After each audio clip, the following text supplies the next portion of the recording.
noite, Mônica. Como é que você tá? Noite, tudo bem? Tudo bom, e você? Tudo jóia, Sérgio. Obrigada por esse convite, viu? Pô, eu que agradeço você ter aceito, mulher. Você tá aí no meio do mato, então? Eu tô no interior de São Paulo. Aqui já tá bem escurão, já tá noite e noite. Noite. Se falar que é 10 horas da noite, a gente acredita. Aqui Agora, é. então, finalmente você fez jus à letra do Iaiá, né? Moro na roça. Agora moro na roça. Eu gravei o Caipira e aí pronto. Aí pronto. Mônica, como é que nasceu o O de Casas? O O de Casas nasceu de um jeito completo. Peraí que caiu tudo. Tudo bem. Tá equilibrado. Ele nasceu de um jeito completamente espontâneo, na verdade. Eu vim para cá já, acho que desde março. Deixa eu apoiar alguma coisa aqui para esse Tá legal. negócio não ficar sambando. Peraí. Isso aqui é. Meus equipamentos são Hum, um livro, uma caixa de fósforo, um vaso. é. Então, eu vim para cá em março já. E aí eu era muito crua nessas coisas das redes sociais. Eu pulei o Facebook quando ele apareceu. Aí, quando eu descobri o Instagram já faz um tempo, e eu achei gostoso, assim. Achei que era fácil, era uma coisa de postagens curtas, não tinha aquele negócio de tremendos discursos sobre tudo, todos. Sim. O E achava famoso que era uma textão de coisa. Facebook, né? Hã? O famoso textão de Facebook, né? Que a gente Questão de chamava. Facebook, e aquilo ali não me animava, assim, porque não me animava. Difícil achar alguma coisa assim, porque, falava, por que eu não estou lendo livros que eu quero ler, né? Você fica Uhum. amarrado, e eu tenho um temperamento meio. Eu tenho uma italiana dentro de mim que não consegue segurar umas coisas, então eu achava perigoso, assim, que eu ia me indispor, ia ficar chateada. Eu falei, não. Uhum. Então eu pulei. Mas aí o Instagram eu achei gostoso. E comecei já faz um tempo, a fazer postagens pequenas e pronto. Era tudo isso que eu sabia fazer. Aí a gente veio para cá, logo que a gente veio, começou essa história que foi meio rápida, né? De quando a coisa chegou no Brasil. Ela vinha, tá lá, é longe, é na China, é na Europa. De repente, semana que vem tudo fecha, né? É. Foi assim. E aí a gente foi ficando por aqui. E aí logo eu comecei a. Eu estou numa casa muito gostosa, que tem quintal, que tem galinha, que tem, sabe, que tem espaço. E eu comecei a ficar, assim, minha família, pessoas, meus irmãos estão em São Paulo, nos seus apartamentos, meus amigos, um monte de gente, em situações que não estão tão confortáveis assim como eu me vi. E eu comecei a precisar, eu queria muito fazer alguma coisa para, de alguma forma, ajudar as pessoas a passarem por essa loucura toda, né? Eu acredito de verdade que a arte tem essa capacidade, né, de organizar as pessoas, de criar uma identidade, de fazer com que o que eu estou sentindo bata com o que você está sentindo, e essa conexão nos organiza. Você não está sozinho, né? Você não está sozinho porque no século passado alguém sentia isso que você está sentindo. Uhum. Você não está mesmo sozinho. 2 séculos, 5. Então, isso é uma coisa linda que a arte tem, e também a gente já estava meio engasgado com todos os maus tratos que a arte tem Sim. recebido. Então, estava tudo isso em ebulição. E aí eu assisti uma live, a primeira live que eu vi, que foi uma das primeiras desse minuto, desse momento, que foi do Alfredo Delpenho, um amigo meu querido lá do Rio, super talentoso. E ele estava fazendo uma live linda. Primeiro eu entrei na live dele, e aí apareceu assim, Mônica Salmazo entrou. E aí alguém comentou. E aí eu falei, nossa, aparece quando a gente entra. Então a primeira coisa que eu pensei era assim, será que eu. Quanto tempo dura? Será que eu vou poder sair? Eu vou ofender se eu sair? Mônica sai, Mônica entra. Será que aparece? Eu fiquei numa aflição, assim, que eu falei, putz. Daí eu acalmei, fui assistindo, estava bonito, e eu fiz um comentário. Falei, Alfredo, tá lindo isso aqui, eu tô cantando com você aqui. Aí alguém falou, convida ela para dentro da live. Aí ele fez isso que você fez agora, me mandou um convite. Eu, Sim. não sei o quê, entrei. E a gente tentou fazer uma música juntos, mas foi foi o caos, porque tem o delay do sinal, né? Sim. Então a gente não se encontrava nunca. Eu ouvia o passado dele, ele já estava um verso na frente, e aí eu ia junto. Foi uma pororoca total. Mas ficou aquele gosto, né? De, putz, eu ia adorar cantar com o Alfredo. E foi gostoso, foi quentinho, mas musicalmente foi comprometedor. Não dava pra gente se achar. Aí eu dormi com isso na cabeça e acordei no dia seguinte e falei pro Teco, Teco Cardoso, meu marido, Uhum. musicaço, né? Falei, pô, aqueles vídeos que tem aos montes no YouTube, sei lá, aquele cara, Jacob Collin, que faz 6 vezes ele, ou, sei lá, aquele... Tem tantos, 1000 exemplos, né? É um jeito da gente se encontrar, é um encontro parcelado, mas é um jeito da gente se encontrar. Aí o Teco falou, pô, eu falei, já tem até nome, vai chamar O de Casas, que é aquele negócio Uhum. do cara, O de Muito massa, né? Casa. É. Só que são casas, cada um está na sua casa, você não pode ir até a casa do outro, você fica na sua casa falando de casa para o outro que está na casa dele. Aí o Teco falou, fala com o Alfredo e fala para ele olhar para o lado. E vocês combinam o lado para na montagem vocês interagirem. E o Alfredo, além de tudo, ele é ator, então ele tirou de letra esse treco. A gente conversou, ele topou, e aí a gente combinou cada música determina quem é que vai fazer o primeiro vídeo, né? Sim. E como vai acontecer. Tem várias formas. Eu posso fazer uma guia de áudio ou não. Ou eu posso fazer um vídeo, a pessoa grava o outro e eu gravo de novo. Tem 1000 possibilidades. Posso começar eu a capela, o outro pode... Enfim, cada música e cada dupla ou cada encontro determina como é que o negócio vai acontecer. E o Alfredo de cara fez um vídeo lindo da Cor da Esperança, A Cor da Esperança, né? Uma música incrível. E ele chegou com esse vídeo já todo lindo, cheio de olhares, cheio de coisas. Aí eu fiz. A gente colocou, e no dia seguinte o Pedrinho Miranda, que também estava vendo a live do Alfredo, também tinha participado, falou, também quero. Aí a gente já fez. No dia seguinte eu fiz com o Pedrinho. Aí eu confesso a você que eu não sei como que aconteceu. Foi uma coisa meio de surto. Porque aí eu achei demais, todo mundo achou demais, aí meus amigos, todo mundo também quero, vamos fazer, vamos fazer. Quando eu parei para entender o que estava acontecendo, eu estava no 74, todo dia, todo dia. E aí eu comecei quando chegou nesse momento do 74, que já são mais de 2 meses, todos os dias, o que aconteceu foi que as pessoas começaram também a demorar um pouco para mandar o vídeo, porque estava todo mundo começando a arrumar outros jeitos de trabalhar Sim. também. Uhum. Então começou a dar agonia, porque chegava uma hora que o vídeo do dia chegava às 6 da tarde. E eu aflita, assim, aquilo criou uma situação de dívida, né? Assim, Sim.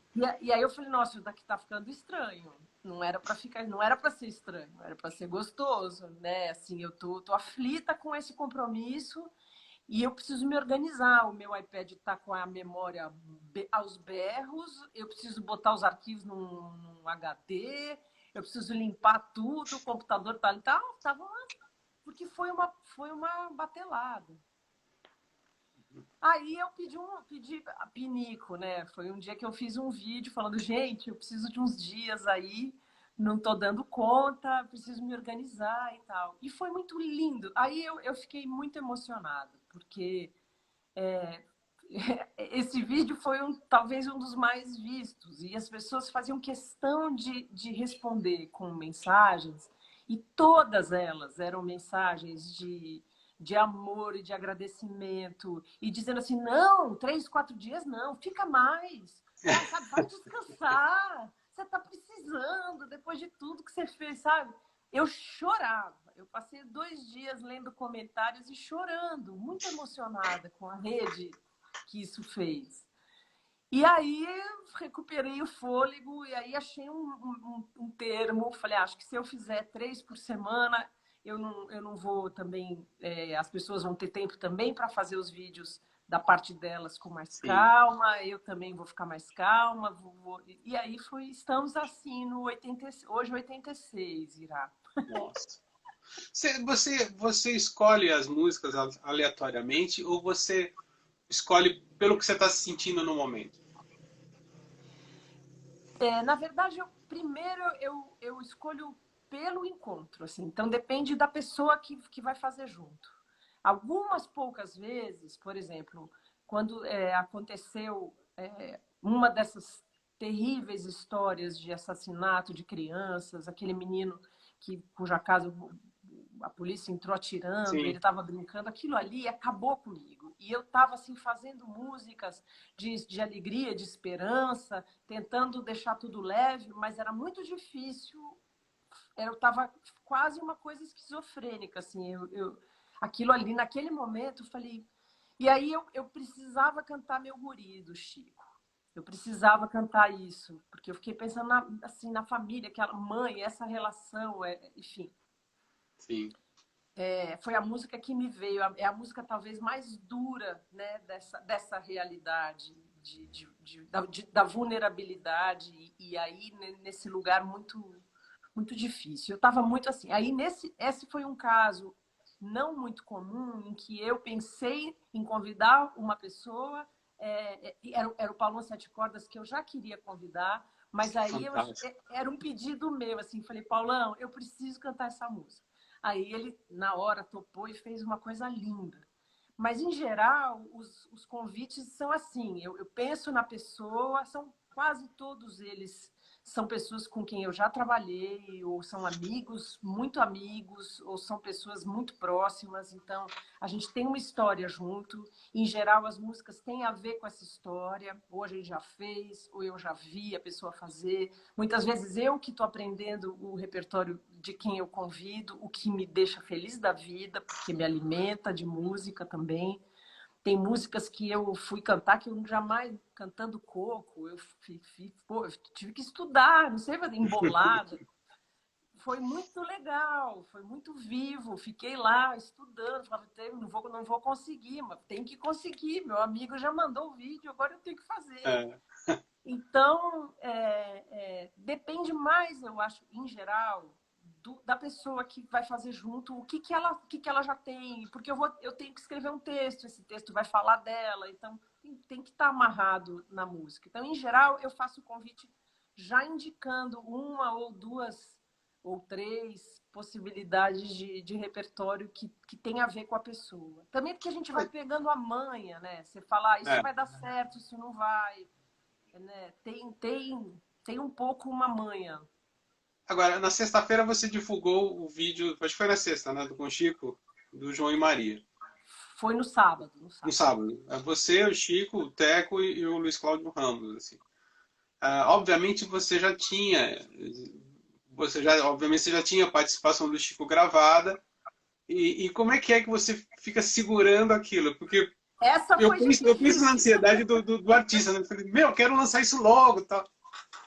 Não, essa foi, na verdade, foi rápido, porque É, a gente gravou ele me mandou o vídeo na segunda. Não, eu fiz o primeiro vídeo na segunda e ele. A produção começou, na verdade. O Luiz Cláudio fez no final de semana, na segunda de manhã eu gravei, na segunda à tarde o Chico gravou, aí eu editei, aí o Teco gravou na terça, e eu fiquei de terça a sábado roendo a unha. Roendo a unha. E eu não contei para ninguém, nem da minha família. Ninguém. Falei com gente. Teve gente engraçada, assim, que falava assim, puxa, né? Pena que seria tão legal se o Chico topasse fazer, né? Você já gravou tantas músicas dele, mas ele é difícil. Eu falava, ele é difícil. É difícil. Me coçando. Me coçando. Aí no sábado, inclusive, em geral, eu coloco mais ou menos umas 9 da noite, assim, é um horário, não é um horário fixo, mas é por ali. sim. Mas no sábado passado, às 9 foi às 6 da tarde, porque eu não aguentava mais. Eu não aguentava mais. Eu tava louca para postar. você está criando um documento importantíssimo, assim, você pretende isso, registrar em algum tipo de diário, algum tipo de livro? Porque eu acho que, assim, eu penso, o tempo que a gente está passando é pavoroso, né? Horrível em todos os sentidos. No Brasil, pior ainda, né? Por todas as mazelas políticas. Mas, ao Sim. mesmo tempo, estão se criando alternativas para a arte, estão se criando formas de combater essa dor, e você tem ajudado muito nesse combate a essa dor, a essa mágoa que a gente está passando. Você pensa em, e eu acho que isso vai virar um documento. Você pensa em escrever, não? Eu não faço a mínima ideia. Assim, o Teco começou a fazer um making-of Eu fotográfico. acho. Ele tem uma câmera legal, mas pena que ele começou tarde até. Não foi. Mas também, assim, a real não tem muita coisa, assim, porque é muito caseiro. Isso é que é engraçado, assim, é uma Sim. escada com um treco, uma tábua de carne enfiada assim para o iPad não cair. É totalmente roots. Então, você faz lá duas, três sessões de fotos disso e não tem mais muito. Mas, assim, ele fez um apanhado bonito que, vendo esses dias, a gente teve vontade de fazer para a gente um livro, assim, dessas fotos. Não pensamos em nada de publicar, mas até pode vir a ser, pode ser bonito, eu não sei. O que eu tinha certeza desde o início é que, assim, apesar de a, a, a nossa classe toda estar completamente parada de trabalho, eu vivo fundamentalmente de shows. Os royalties de disco já foram mais legais, mas agora já está tudo muito pouquinho, porque não se vende mais disco quase, o streaming é um negócio ainda que os advogados do nosso lado não são tão bons quanto os advogados do outro lado, então a gente Uhum. não tem boas condições, né, de remuneração ainda disso. Isso precisa ser visto. Todos, os compositores, os músicos envolvidos e os intérpretes que assinam, isso tudo aí precisa ser revisto, né? Então já faz um tempo que a nossa fonte de renda é show e eu estou É. morta de saudade.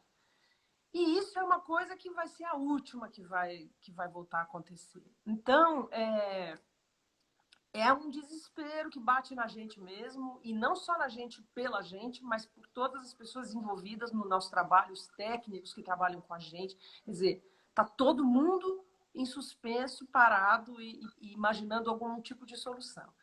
O O de Casas, ele nasceu como uma oferta. Ele é a minha oferta e a dos convidados afetiva para ajudar as pessoas. Ele é o que eu sei fazer. Se eu soubesse fazer máscara, eu estaria fazendo máscara. Se eu soubesse fazer aquele negócio de plástico lá, eu faria aquele negócio de plástico. Eu sei cantar, eu sei fazer música e achei que isso era um jeito de as pessoas de oferecer alguma coisa. Eu tenho a minha forma também de agradecer as pessoas da saúde, que são os heróis absolutos desse momento e que estão sozinhos, né? Estão ali eles e eles, porque nada de governo é capaz de ajudar o trabalho deles. É surreal que o Brasil, como é que o Brasil está lidando com isso? É criminosamente surreal. Então, eu queria fazer assim. Então, o de Casas ele não poderia ser monetizado, nunca. A ideia dele é não ser. Esse é o Sim. papel dele. E, além de tudo, isso criaria uma relação minha com as pessoas, todas que participaram, que ia ser muito insana e não é. Mas é um fato que eu e cada uma dessas pessoas estamos todos arrumando um jeito, outros jeitos de trabalhar. Eu Você acho tem, que o O de Casas ele pode vir a gerar alguma coisa, mas não é ele, entendeu? Não é o sei. próprio. Você tem um projeto de Elisete, é isso? Vocês iam Então, fazer um isso show, eu tava lendo. é uma dessas coisas. Que legal que você perguntou, porque a gente estava exatamente há uma semana de fazer o show em homenagem a Elisete na Casa do Choro, no Rio de Janeiro, que é um lugar maravilhoso, maravilhoso. E esse trabalho nasceu lá, no meu encontro com pessoas da Casa do Choro, o Maurício Carrilho, a Luciana Rabelo, o Paulo Aragão, esse primeiro núcleo, depois o Magno, o Tadeuzinho e o Aquiles. A gente então somos 7 homenageando a Elisete. Eu fui ao Rio 3 vezes só para ensaiar. E a última vez era a uma semana do show. Ingressos vendidos, a maior expectativa. E aí, no dia que a gente estava ensaiando, já começou um negócio que ia ter um jogo no Rio de Janeiro grande, tipo Fla-Flu, assim, que foi cancelado. Já anunciaram que seria cancelado. E a gente, nossa, uau! Daí eu voltei para São Paulo e no dia seguinte fechou tudo.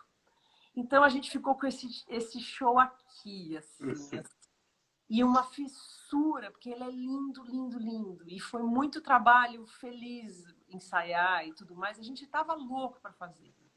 Então nós decidimos uma dessas possíveis soluções, né, de trabalho para nós todos. A gente vai fazer, já começamos a fazer, os vídeos já estão chegando.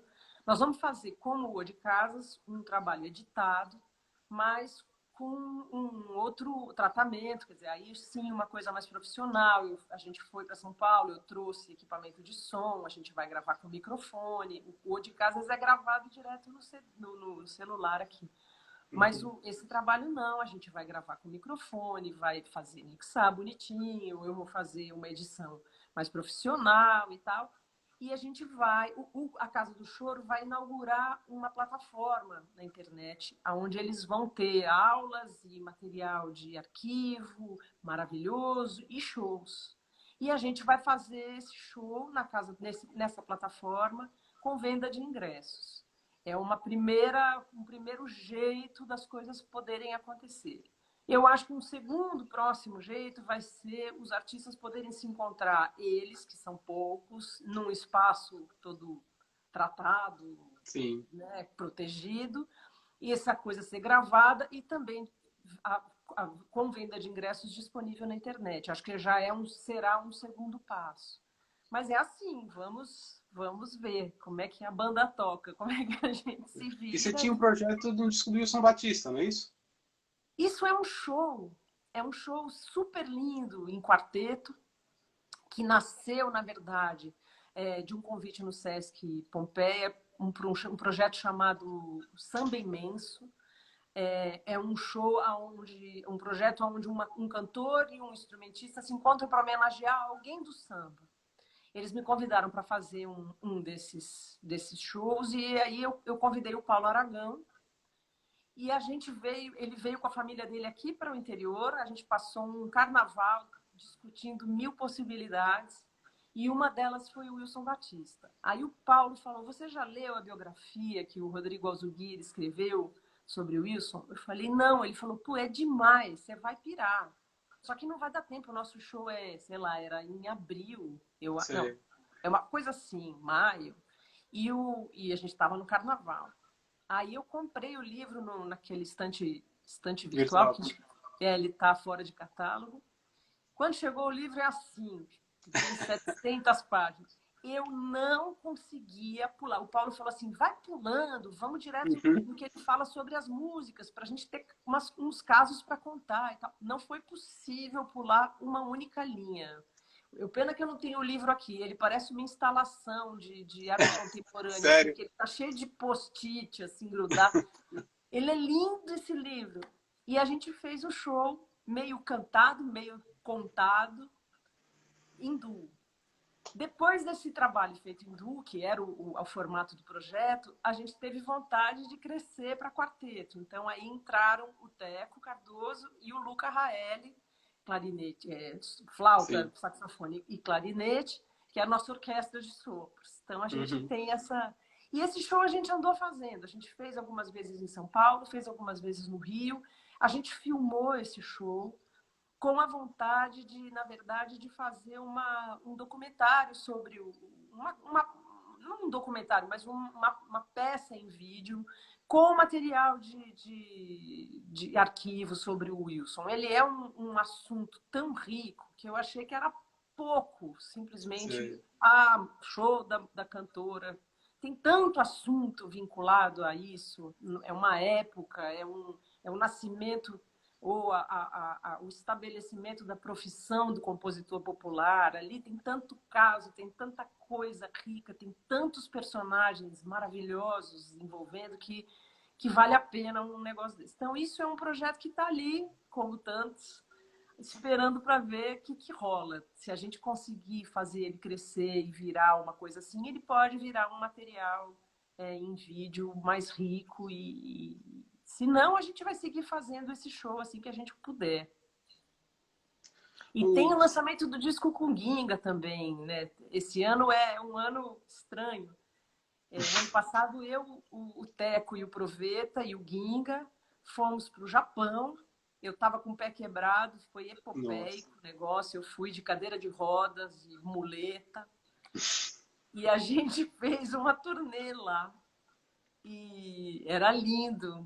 Nossa, foi lindo. A gente fez uma turnê e gravou um disco.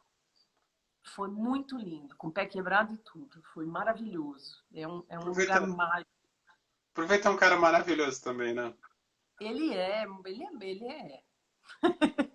É. Ele é total, ele faz mágica, né? Ele é daquelas pessoas que transformam o lugar com a música. A gente se conhece há muitos anos e eu tenho muitas histórias de situações que são situações assim, nada musicais, em que ele chegou e deu a primeira nota e de repente estávamos sei lá, numa catedral, entendeu? Fazendo música. Porque todo mundo vai parando e aquilo ali tem uma coisa ali. Tem uma coisa ali. A Lisa Calil te pergunta o que fez te encontrar a música quando você começou. O que te iniciou nessa trilha? Bom, na minha casa, eu era uma criança musical, assim, né? Mas na minha família eu não tinha nenhum exemplo de profissional da arte, de nenhuma área. Então, eu gostava de ir a shows, eu pedia para os meus pais me levarem, eu ia ver o Chico, não, porque ele ficou um tempão sem fazer show, mas eu ia ver o Caetano, eu ia ver a Bethânia, eu ia ver a Gal, eu irava com aquilo, mas assim, eu achava, eu nem achava, era uma coisa assim tão distante, o mundo da música era uma coisa tão de dentro da televisão ou de grandes teatros, que era quase você sonhar ser jogador de futebol, entendeu? Era uma coisa assim que, né? Era um negócio que não era real, não era acessível, não era uma profissão. Era um troço que algumas pessoas eram, mas como que elas eram isso, era uma coisa que a gente não ficava assim. Eu, pelo menos, não tinha acesso a essa informação, não achava possível. Então, apesar de na minha casa ter muita música, a gente ouvia muita música e eu cantava. Minha mãe, uma época, tinha uns amigos que tocavam violão, iam em casa, tinha saraus, e eu, pequenininha, ia lá cantar música de adulto, assim, todo mundo falava, nossa, como ela é afinada, eu achava uma delícia, aquilo me fazia maior bem. Não era uma possibilidade profissional, nunca foi até eu terminei, eu fiz o Colégio Equipe, que é uma escola de tradição de humanas. Ali eu comecei a tocar um pouco de violão e comecei a cantar com os meus amiguinhos, mas também não era de jeito nenhum uma possibilidade profissional. Eu achei que eu ia ser jornalista. Eu uma prima jornalista, não é isso? A Renata Lopretti é minha prima queridíssima. E ela é jornalista mesmo, né? É uma pessoa que é jornalista. E eu via essa coisa nela e, ao mesmo tempo, pensava, isso é uma área de comunicação, eu gosto de estar em todos os assuntos que me interessam, tem a ver com expressar essa comunicação, eu acho que eu tenho a ver com isso. Então, eu ia para lá, estava me preparando para isso. Até que eu fui fazer um cursinho insuportável. Daqueles que fica nego jogando giz, professor jogando giz em aluno, 150 pessoas numa sala sem janela.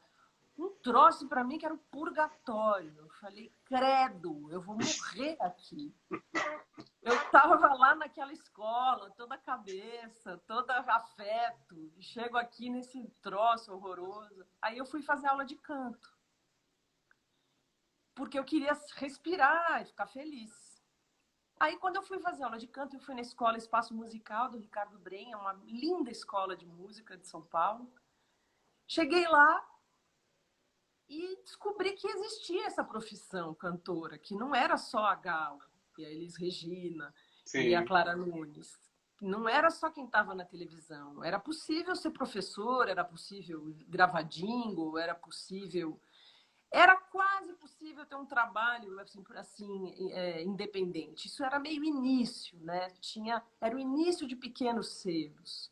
Então, eu não vislumbrava assim, uma carreira, assim, mas eu falava, dá para viver disso, existe esse ofício. Ele é um ofício, ele não é ET total, assim. Sim. Dá para viver disso aqui. Então eu também quero isso daqui. Aí cheguei em casa e anunciei. Falei, turma, seguinte, eu quero ser cantora. Aí eu me lembro, assim, meu pai falou, mas como faz para ser cantora? Eu falei, eu não sei, mas eu acho que eu tenho que fazer aulas, muitas aulas. Na época, a Unicamp abriu o primeiro curso de música popular. E meus amigos do equipe e do Oswald, de colégios amigos, né? Ali, uma turma, mais ou menos, uma região de São Paulo ali que tem esses colégios e tal, eles foram e eu, pela primeira vez na vida, eu sou muito responsável, muito. Tanto que os meus pais encararam eu ser cantora, mesmo sem saber o que era isso, assim, porque eles achavam que eu estava falando alguma coisa séria, devia ter alguma coisa séria para fazer ali. E aí eu simplesmente eu não paguei a taxa de inscrição da prova da Unicamp. Eu fui fazer a prova, o cara falou, cadê seu recibo? Eu falei, que recibo? Tem que pagar uma taxa para fazer a prova. Eu falei, é? Aí eu descobri que eu estava com medo de ir embora de São Paulo. Eu não estava pronta para ir morar fora, nem em Campinas, que era logo ali, assim. Eu amarelei. Uhum. E aí eu falei, bom, então tá. Aí continuei em São Paulo, não tinha faculdade, então, de música popular naquele momento, em São Paulo. Eu comecei a estudar, a fazer aulas. Aula de violão, aula de musicalização, aula de canto. E comecei aí, a minha resposta está levando mais ou menos 75 horas, mas Tá eu já ótimo, fica falei. tranquilo. Não, aí eu estava nessa toada e uma amiga minha do equipe, Juliana, ela é filha de uma atriz que era muito amiga da Rosi Campos. A Rosi Fantástico. Campos, para quem não sabe, é a Fada Morgana. E vários personagens de novela da Globo também. A Rosi, para quem também não sabe, ela é uma tremenda cantora. Ela não acha que ela é, mas ela é. Uhum. Ela não é uma atriz que canta bem. Ela é uma cantora. Só que ela acha que ela não é. Ela acha que ela é uma atriz que canta. Ela fala que é difícil ser cantora. Fala, atriz é fácil. Ela canta muito bem. A Rosi estava fazendo, nesse momento em que eu vou contar essa história, ela estava fazendo um musical dirigido pelo Gabriel Vilela, chamado Você Vai Ver o que Você Vai Ver. Vi 5 Passava... vezes. Você viu? Eu também. 5 vezes. Eu também. Era maravilhoso aquilo. Era o Gerson, ela... A Carol Menezes e o Gomes Ferreira. E a Zezé Barbosa. Não era isso? Barbosa. Não, era um quarteto, não. Era Gomes Ferreira, Gerson Abreu, uma menina chamada Caru e a Zezé. Acho que era um quinteto. Não, deixa eu ver. Vou procurar. Fiquei curiosa. O que você vai ver? Era numa carcaça de um ônibus que Sim. eles faziam. Lembra disso? Ué. E aí, era lindo. Eu vi trocentas mil vezes. Estou procurando, depois eu acho aqui. Eu lembro, eu sei até hoje, La Lagartiche, lembra disso? Sim. Eu lembrava dele cantando Tristeza do Jack em francês. Tinha isso, sim. Tinha. Maldita cocaína. Era muito engraçado. Era muito bom. Então, eu ia te perguntar isso, porque depois você trabalhou com o Gabriel Vilela, você fez Concílio do Amor, que era um Dream Team, né? Era você, o Charles Meyer fez, era um dos anjinhos, hoje é um dos reis dos musicais, O Jairo Matos, vi O Concílio, você viu? 3 vezes no Centro Cultural Vergueiro. Eu era aquela coisa com aquele negócio de véu preto, aquela coisa de filme expressionismo alemão. É isso? É.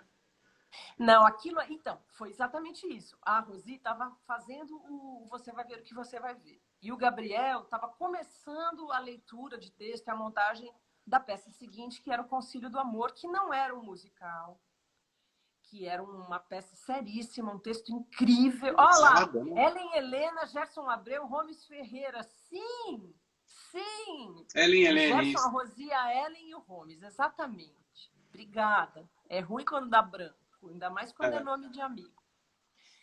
Aí, o Gabriel queria... Essa peça tem uma situação, era um encontro, né, era um concílio entre Deus, o diabo, Nossa Senhora e Jesus Cristo. E a coisa do Papa.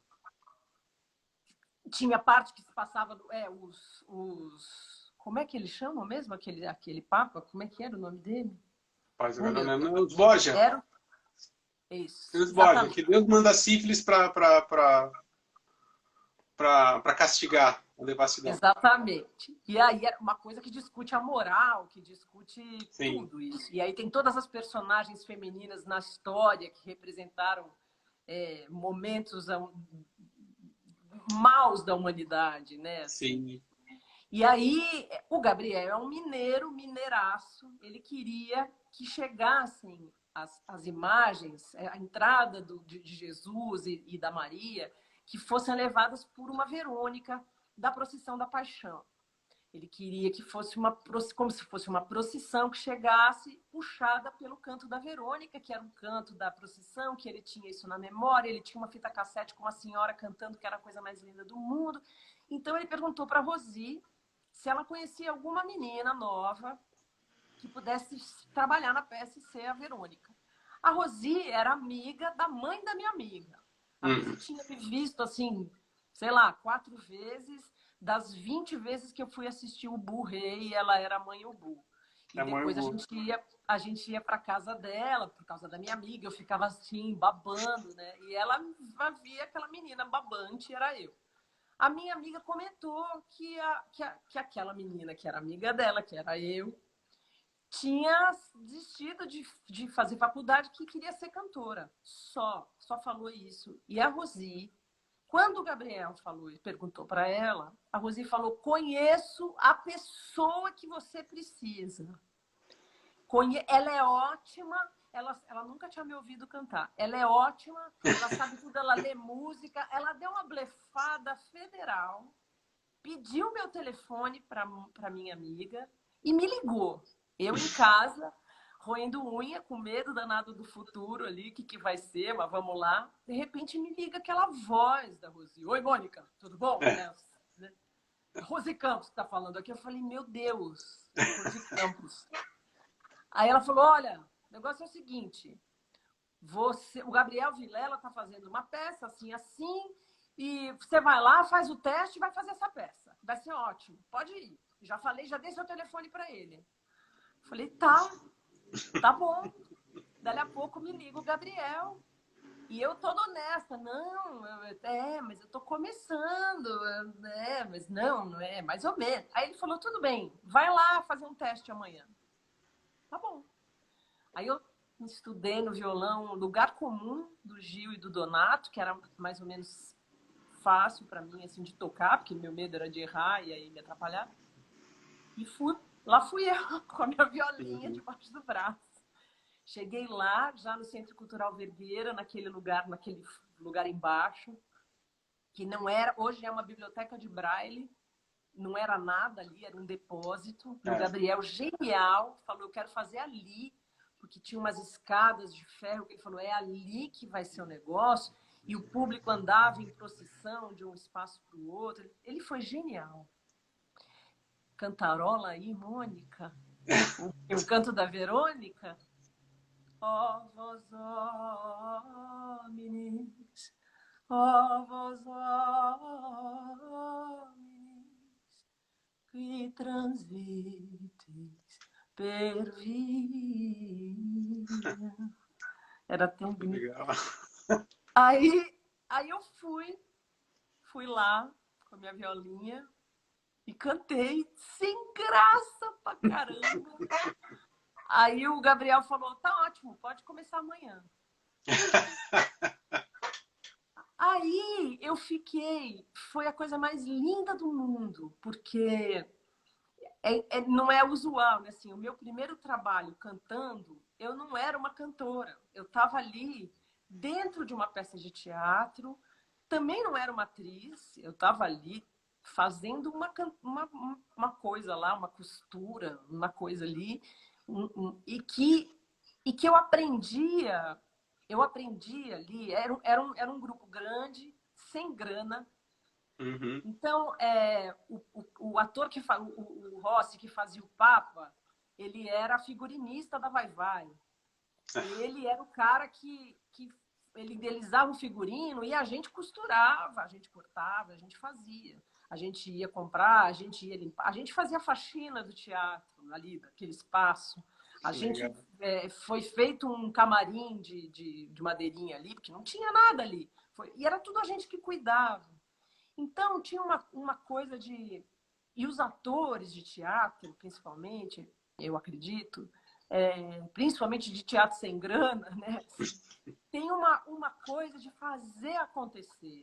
Não existe, isso eu não faço, não, para lá eu não olho, para cá. O cara pode até ter ego, ter vaidade, todo mundo tem, só a bailarina que não tem. Mas para a peça existir, isso demanda que todas as pessoas façam por ela, né?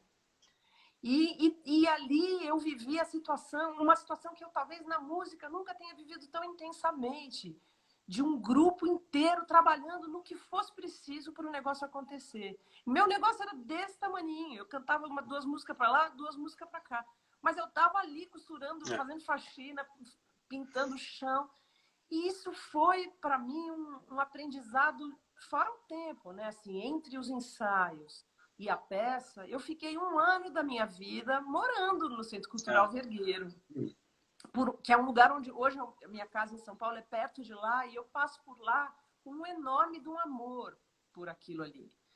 Então, isso foi realmente um troço que foi muito importante para mim. E foi como eu comecei a cantar. Então, eu não comecei a cantar sendo cantora. Assim. Eu comecei a cantar cantando. Diferente. A Valéria Nancy tem uma pergunta que eu achei muito boa, que ela acha que o fato... E aí depois eu vou colar com o que eu queria saber. Que ela acha que se o fato da tua mãe ser uma pesquisadora te influenciou a ser uma pesquisadora na área musical. Agora, eu lembro uma vez, quando eu entrevistei o Wynton Marsalis, a gente entra sempre naquela discussão, por que você só grava o jazz a partir, sei lá, de 1950 para trás e tal. Ele falou, bom, primeiro porque eu gosto, né? As misturas que o jazz tomou não me agradam, e segundo, porque se eu não fizer, ninguém vai fazer. Porque eu acho que, assim, é importante que as pessoas saibam que foi Ma Rainey, que foi Jelly Roll Morton, é importante que as pessoas saibam das origens do jazz de Nova Orleans. Eu penso que você, na tua carreira, você tem, obviamente, você tem os teus motivos, mas a gente já conversou sobre isso, né? De falar, por que você não grava tanta música inédita e tal? Mas eu acho que você tem uma preocupação nessa coisa de restaurar a música e preservar a música que eu acho muito importante. Você acha que, de repente... Eu penso em você como uma espécie de um Wynton Marsalis brasileiro. Quem dera se tivesse 45 milhões de dólares para criar um centro de música, mas... Eu adoraria fazer cada coisa legal. Nem precisava de tanto. Tudo isso. A minha mãe não é pesquisadora, então eu não sei. Valéria Nancy lá da Bahia? Se for, 1000 beijos para você. Mega pesquisadora, minha mãe? Bom, tá bom. Bom, eu não sei, eu sou curiosa e eu sou apaixonada por música. Isso eu sou.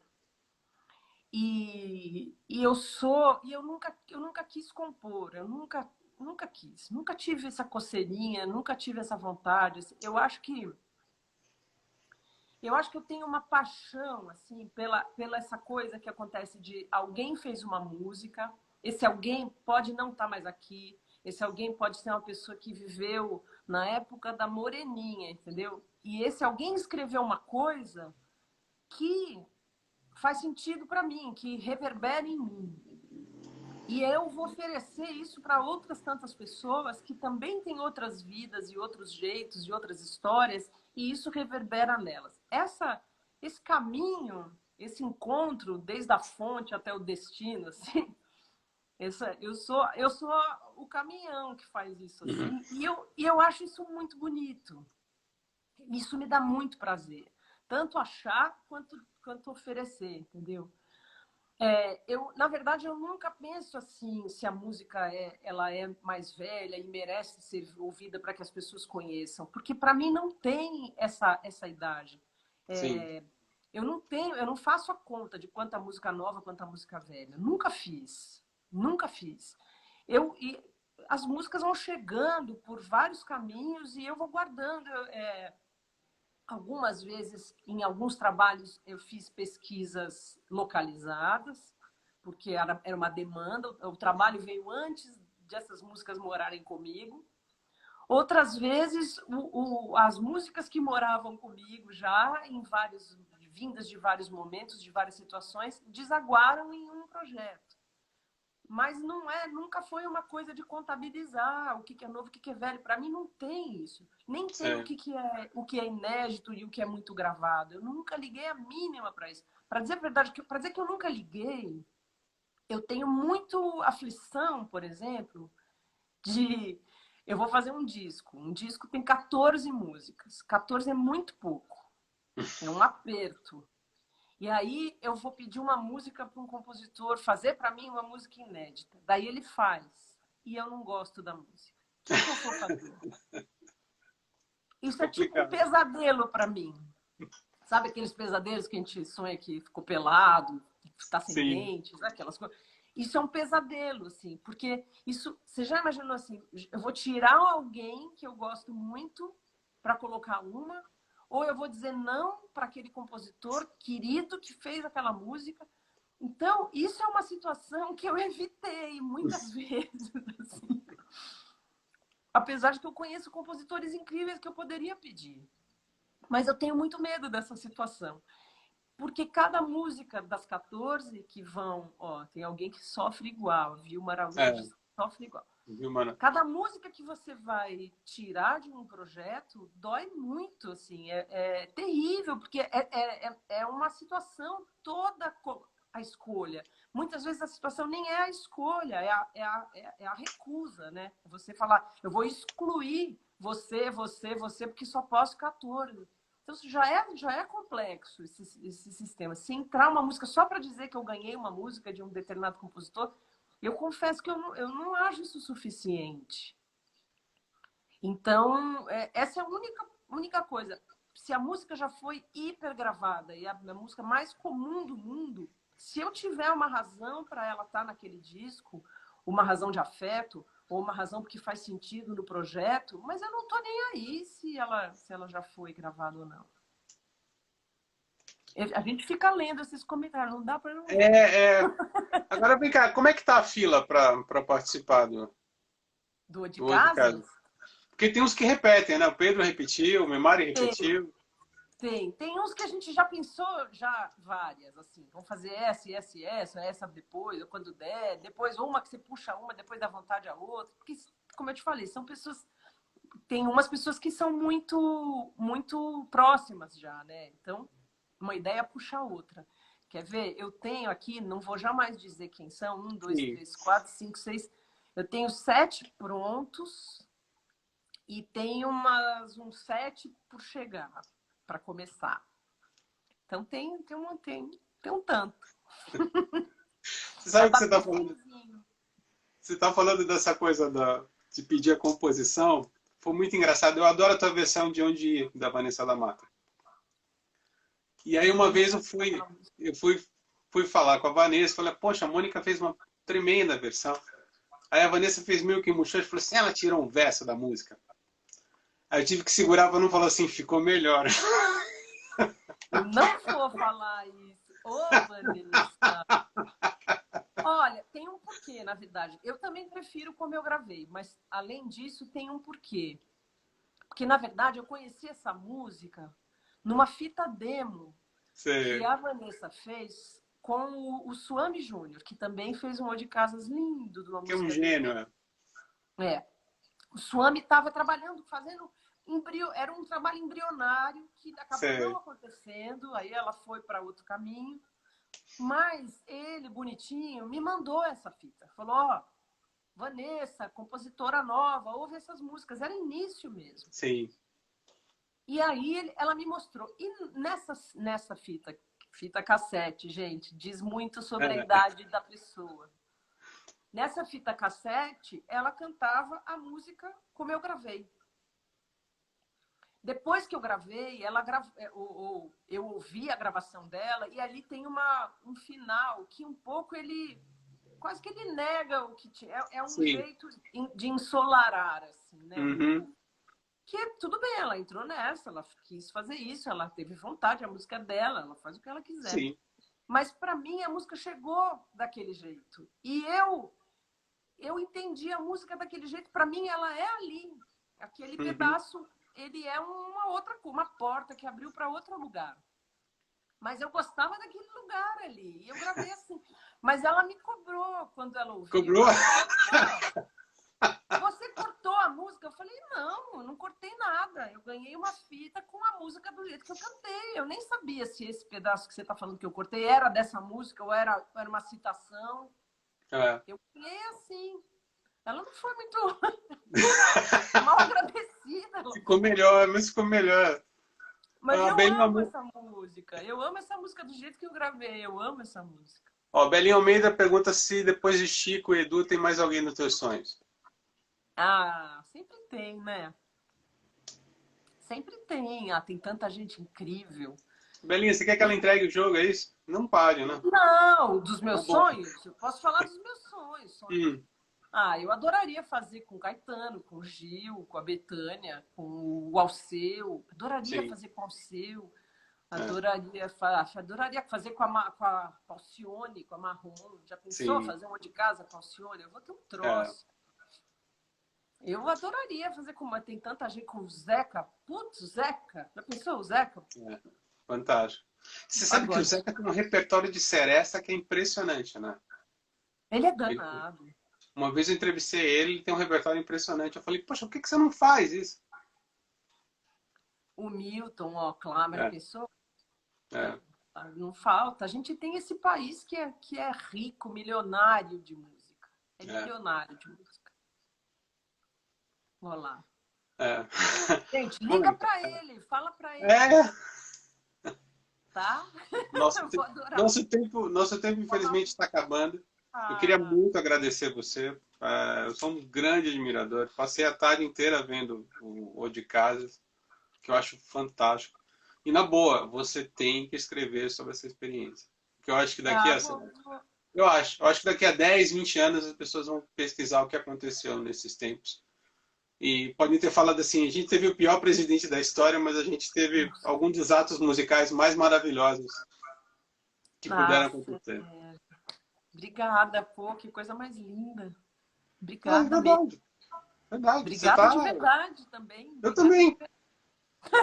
Eu também. Cada música ruim que eu sou obrigado a escutar e vem você cantando, aí eu fico feliz. Não vai mandar beijo pra lugar nenhum.